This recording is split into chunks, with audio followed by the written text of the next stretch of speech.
We're sick of it, but we're not really sick from it, are we? We're sick of hearing about it. We're sick of talking about it. We're sick of being controlled by it. We're sick of losing our civil and political rights because of it. And why is it that our politicians seem to be so completely paralysed by it? And why do they think that we're all going to just simply jump to their every daily proclamation? We are over it. The disease which I dare not speak its name. We're ready to ignore it. We're just ready to ignore so much of it completely, including the jab. Yet the response from people in politics now, this week we've seen it, is to send in the police to harass us. We're being told if you don't have the jab, you'll stay in your room until you do.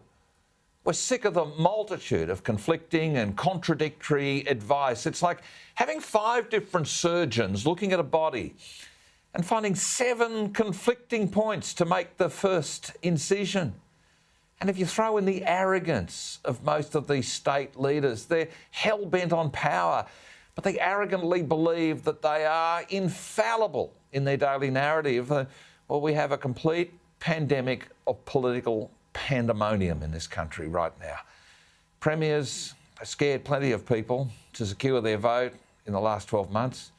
And so many people have decided that it's okay to trade personal liberty for the greater good.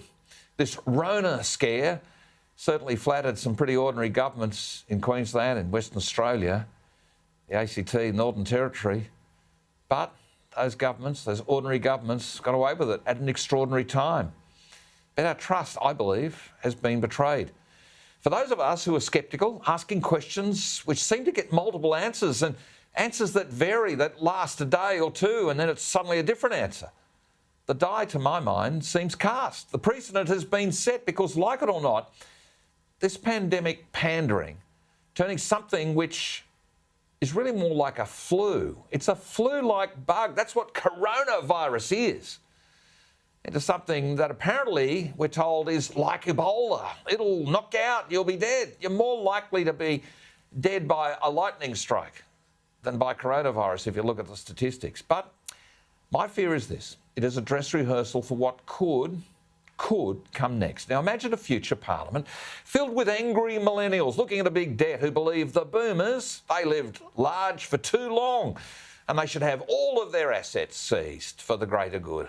And what if the climate change con becomes so catastrophised that we need to lock down some but not others, again for the greater good? Only a few productive people in a few industries can go out, everybody else has to stay at home. Can you imagine that?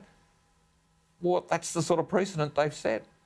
These various state premiers who've cried wolf so often, and slowly, though, we've started to see people coming to realise that we're being fed a daily diet of absolute dribble. We've been worn down by their alarmist woke. We need national leadership to bring these out-of-control state premiers back into control, and we certainly need it now. And a good starting point, I think, is to actually get rid of this national cabinet. I mean, in colonial times, convicts were whipped by a cat of 9 tails. We are now being flogged by a dog with 9 heads. That's what national cabinet is. It just doesn't work. These state premiers, they've all ganged up. They've betrayed the Prime Minister, and through that, they're actually betraying all of us. National cabinet seemed like a good idea at the time, but it's time to cut your losses and get out of it. They've decided to lock us up until we get the vax. That's the message from the Prime Minister today. So why not do what Daniel Andrews said yesterday? Yes, I'm quoting Daniel Andrews. Why not let everyone who just wants the jab go and get it? Go and get it. I respect your decision. But leave everybody else alone and give everyone in Australia our lives back. Prime Minister, we need a real roadmap out of the restrictions and these emergency powers the states have gone and extended. They've taken as much wiggle room. They've used as many weasel words as they can.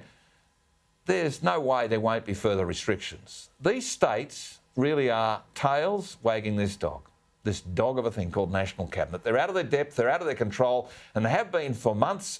So it's time to tear down these walls, Mr. Prime Minister, and give us back Australia. Keen to know what you think. #Hardgrave if you want to send me a tweet, or you can write to me directly, gary.hardgrave@skynews.com.au.